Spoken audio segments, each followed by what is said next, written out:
2007년 8월 20일 캐나다의 제데디아 섬.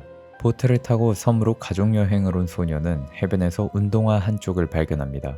신발을 집어들어 양말을 들추자 안에서 사람의 오른발이 나왔죠. 신고를 받은 경찰은 우울증을 앓던 실종자의 시신에서 떨어진 것으로 결론 지으며 사건을 마무리했습니다. 그리고 일주일 뒤 다른 섬에서 인근 주민이 또 사람의 발을 발견합니다. 남성의 오른발이었고 이미 부패가 진행 중이었죠. 사람들은 실종자나 익사자의 시신이라고 여겨 크게 신경 쓰지 않았습니다. 하지만 2008년 2월 8일 발데즈 섬에서 일하던 벌목공 2명이 세 번째 발을 발견합니다. 발의 주인은 4년 전 실종된 사람의 것이라고 밝혀졌죠. 문제는 발데즈 섬이 처음 발이 발견된 섬과 매우 가까웠기 때문에 주민들이 불안에 떨기 시작한 것입니다. 3달 뒤 리치먼드 커크랜드 섬의 섬지기는 북쪽 해변을 순찰하는 도중 네 번째 발을 발견합니다. 이번에는 여성의 발이었죠. 발에는 양말과 운동화가 신겨져 있었습니다. 이전에 발견된 발들도 하나같이 운동화를 신고 있었죠. 그로부터 한 달도 지나지 않아 인근 섬에서 2명의 등산객이 물에 떠 있는 사람의 왼발을 발견합니다. 조사 결과 이 발의 주인은 2월 8일 발데즈 섬에서 발견된 오른발과 같은 인물의 것임이 밝혀집니다. 하지만 정확한 신원은 알 수가 없었죠. 2년 동안 사람의 발목만 5개가 발견된 상황. 인근 주민들은 단순한 사건이 아니라며 엄청난 불안에 떨었습니다.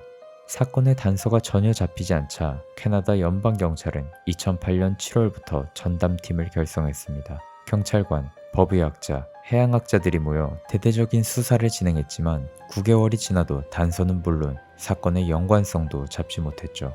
정확한 신원이라도 찾기 위해 300여 건에 달하는 실종자 기록을 대조했지만 모두 실패로 돌아갑니다. 결국 경찰은 신발 상표, 발 크기, 판매 지역, 발견 장소를 모두 공개하면서 시민들의 제보를 받았습니다. 수많은 제보가 들어왔지만 모두 신빙성이 떨어지는 가설이나 거짓 제보에 불과했죠. 일부 사람들은 의도적인 발목 절단이나 연쇄살인의 가능성을 제기했습니다. 하지만 법의학자들은 발견된 모든 발목이 시체가 부패하면서 자연스럽게 떨어져 나왔을 가능성이 있다고 설명했습니다. 발목은 신체에서 약한 부위이기 때문에 시신이 부패하면서 분리됐다는 얘기였죠. 그리고 8월 1일 워싱턴에서 6번째 발이, 11월 11일에는 프레이저 강에서 7번째 발이 발견됩니다. 7번째 발은 강아지와 산책하던 다이애나라는 여자가 발견했는데 DNA 검사 결과 커크랜드 섬에서 발견됐던 4번째 발과 동일 인물의 것이라고 밝혀집니다. 해변이나 강가에서 발견되는 발목은 끊임없이 이어졌습니다. 2010년부터 2018년까지 11개의 발목이 더 발견됐죠. 이 중에는 국가 데이터베이스에서 찾을 수 없는 DNA를 가진 발목도 있었고 다리뼈와 발이 검은 비닐봉투에 들어있는 채로 발견된 일도 있었습니다. 특히 검은 비닐봉투에 들어있던 다리뼈와 발은 살인의 가능성을 보이며 사람들을 더 불안하게 만들었죠. 2019년 1월 1일에는 미국 워싱턴의 인공섬에서 20번째 발이 발견됩니다. 조사 결과 이 발의 주인은 2016년부터 2년간 실종된 안토니오 닐이었죠. 사건이 북미 전역을 휩쓸면서 가짜 발까지 등장했습니다. 동물 발목뼈에 양말과 신발을 신기거나 생고기를 뭉쳐 발목처럼 만들어 해변가에 던져둔 것입니다. 해안가에 밀려온 운동화들은 주민들의 의심 대상이 됐죠. 첫 사건 발생 이후 발 5개의 신원은 확인됐지만 그 밖의 신원은 확인되지 않았습니다. 찾아볼 수 있는 공통점은 대부분 운동화와 함께 발견됐다는 점이었는데요. 대체 왜 해변과 강가에 발목들이 나타난 것일까요? 많은 사람은 아시아에서 발생한 쓰나미 때문에 희생자의 발이 태평양을 건너 세일리시 해까지 떠내려왔다고 추측합니다. 실제로 일본에서 쓰나미나 지진이 발생하고 한참이 지나면 밴쿠버나 시애틀 같은 북미 서부에서는 일본어로 적힌 축구공이나 물건이 발견됐으니까요.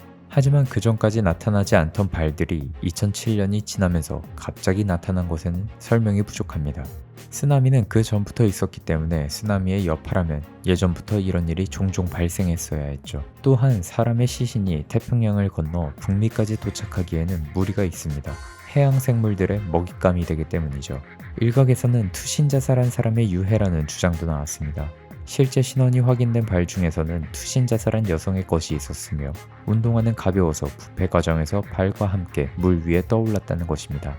한편 발목의 절단면에 관해서도 많은 얘기가 오갔습니다. 앞서 말했듯이 법의학자들은 물에 의한 부패로 발목이 절단된 것이라고 주장했습니다. 하지만 몇몇 사람은 예리한 단면을 가진 발목을 증거로 들며 연쇄살인의 가능성을 계속 제기했습니다. 첫 사건이 발생하고 15년이 지난 지금도 이 사건의 원인은 무엇인지, 발의 주인은 누구인지 전부 밝혀내지 못하고 있습니다. 콜드케이스, 즉 미제 사건이 되어버린 이 사건은 지금도 세계 미제 사건 랭킹에 오르내리고 있습니다. 과연 2007년부터 시작된 발목들의 정체는 무엇이고 누가 이런 일을 저질렀을까요? 아니면 정말 자연이 벌인 사건일까요? 오늘 준비한 사건은 여기까지입니다. 감사합니다.